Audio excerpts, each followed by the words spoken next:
আর একটা লোককে ভুলে যাচ্ছে সবাই, হলো ডেরেক ওবেরায়ন।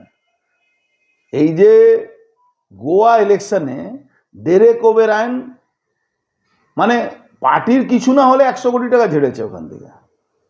ও বাড়ি বাড়ি হোটেল ফোটেল সব আছে গোয়া তৃণমূলে। ডেরেক ওবেরায়ন রাজ্যসভা সাংসদ, জানে তো, ও যে নাটক করছিল ওখানে 100 কোটি টাকা হোটেল ওখানে বানিয়েছে, কিনেছে ওখানে ওই গোয়াতে।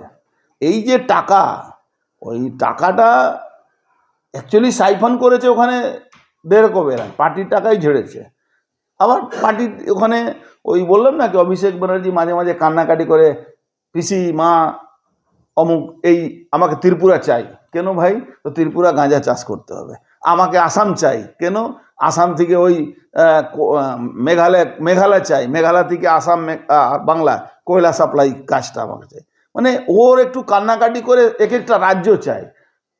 গোয়া কেন চাই? ওখানে ড্রাগস বিক্রি করতে পারবো, তার জন্য কান্নাকাটি করে মাঝে মাঝে।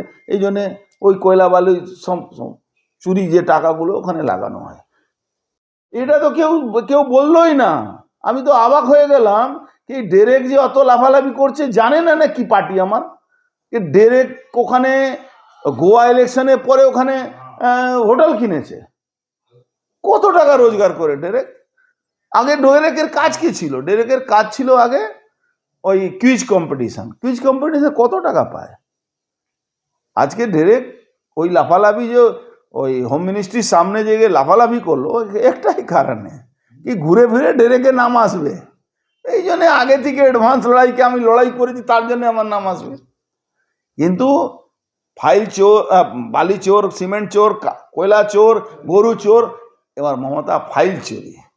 তার মানে অফিসিয়ালি মমতা এই চোরেদের সঙ্গে আছেন, মমতা ব্যানার্জি এই চোরদের পাশে আছেন।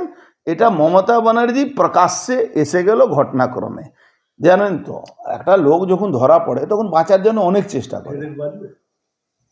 আমার তো মনে হচ্ছে ডেরেকের নাম নিশ্চয়ই আসার কথা। কেন? আমার মতন লোক জানে কি ডেরেক ওখানে হোটেল করেছে, তো ইডি সিবিআই তো জানবেই।